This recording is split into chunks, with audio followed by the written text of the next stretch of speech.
मोती मन के माला अंगन हम कैसे बहारे।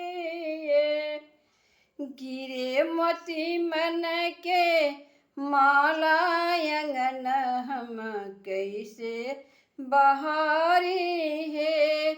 एही अंगनवा में ससुर जी के डेरा। एही अंगनवा में ससुर जी के डेरा। घूंघट कढ़त जिया जाला अंगना हम कैसे बहारे है। घूंघट कढ़त जिया जाला अंगना हम कैसे बहारे है।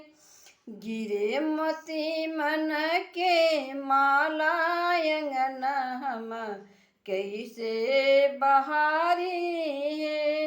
गिरे मोती मन के माला अंगना हम कैसे बहारे है। एही अंगनवा में भसुर जी के डेरा। एही अंगनवा में भसुर जी के डेरा। घूंघट कढ़त जिया जाला अंगना हम कैसे बहारे है। गिरे मोती मन के माला अंगना हम कैसे बहारे है। एही अंगनवा में देवर जी के डेरा। एही अंगनवा में देवर जी के डेरा।